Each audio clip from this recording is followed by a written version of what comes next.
మహాశివరాత్రి పర్వదినాన్ని పురస్కరించుకొని హనుమకొండలోని ప్రముఖ పుణ్యక్షేత్రం శ్రీ సిద్ధేశ్వర దేవాలయం భక్తులతో కిటకిటలాడుతోంది. పడమర ముఖద్వారం కలిగిన ఈ ప్రాచీన దేవాలయంలో స్వయంభూ శివలింగాన్ని దర్శించుకొని భక్తులు ప్రత్యేక అభిషేకాలు, అర్చనలు నిర్వహిస్తున్నారు.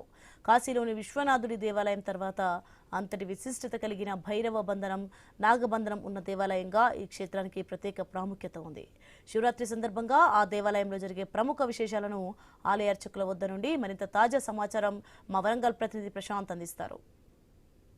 శివరాత్రి పర్వదినాన ఓరుగల్లులోని ప్రముఖ పుణ్యక్షేత్రం స్వయంభూ శివలింగం వెలిసినటువంటి సిద్ధేశ్వర దేవాలయంలో తెల్లవారుజాము నుంచే భక్తుల యొక్క కోలాహలం కొనసాగుతుంది.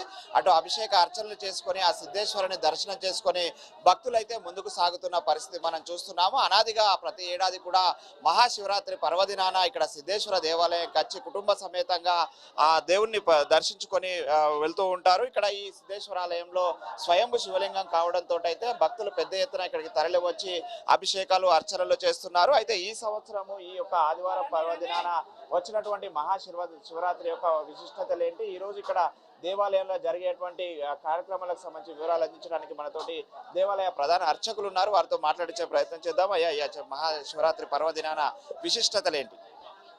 ఓం నమస్తే అస్తు భగవన్ విశ్వేశ్వరాయ మహాదేవాయ త్ర్యంబకాయ త్రిప్రాంతకాయ త్రికానికాలాయ కాలాగ్నిరుద్రాయ నీలకంఠాయ మృత్యుంజయాయ సర్వేశ్వరాయ సదాశివాయ శ్రీవన్ మహాదేవాయ నమః. ఇలా స్వామివారి రుద్ర మంత్రంతో ప్రతి ఒక్క భక్తుడు, అంటే ఇది స్వయంభూలింగం కాబట్టి ప్రతి ఒక్క భక్తుడు గర్భాలయంకి వెళ్ళి పంచామృతం జలముతోటి అభిషేకం నిర్వహించుకుంటున్నారు. ఇది ఎందుకంటే మనకు తెలంగాణలో పడమర ముఖద్వారం ఇది ఒకటే, మనకు దక్షిణ భారతదేశంలో ఇది దక్షిణ కాశీగా పేరుగాంచింది. అంటే మనకు ఉత్తరకంలో ఉన్నటువంటి కాశీ ఎంత విశేషమైందో ఈ దక్షిణ భారతదేశంలో ఈ స్వామివారికి ఇంత విశేషం అన్నట్టు. అంటే ఇంత విశేషమైన దేవాలయం కాబట్టి ఇంత భక్తులు తండోపతండోలుగా వస్తున్నారు.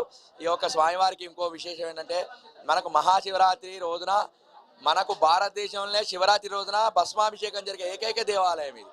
ఏ దేవాలయం కూడా లింగోద్భవ సమయాన భస్మాభిషేకం జరగదు. ఈ యొక్క దేవాలయం మాత్రమే భస్మాభిషేకం, సుమారు 21 కిలోల భస్మంతో స్వామివారికి భస్మాభిషేకం కూడా నిర్వహిస్తాము.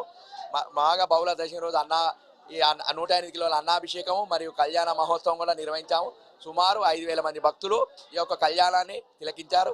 ఇది ఇంకో విషయం ఏంటంటే స్వామివారికి పురాతనం నుంచి ఒక నాగేంద్రుడు ఈ దేవాలయంకు గర్భాలయానికి వెళ్ళి నాగేంద్రుడు స్వామివారిని దర్శించుకుంటాడు. అంత విశేషమైన దేవాలయం. అంటే ఈ దేవాలయానికి నాగబంధన, భైరవ బంధన కూడా ఉంది. ఏ దేవాలయానికి కూడా భైరవ బంధన ఒకటే ఉంటుంది, కానీ ఈ ఒక్క దేవాలయానికి మాత్రమే నాగబంధన, భైరవ బంధన రెండు ఉన్నాయి. అంత విశేషమైన దేవాలయం ఇది.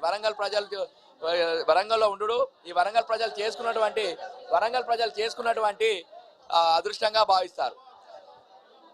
ఈరోజు మహాశివరాత్రి పర్వదినాన అంటే ఇక్కడ ఉదయం నుంచి ఏమేమి పూజలు కానీ సాయంత్రం లింగోద్భవం వరకు ఎలాంటి కార్యక్రమాలు నిర్వహిస్తారయ్యా?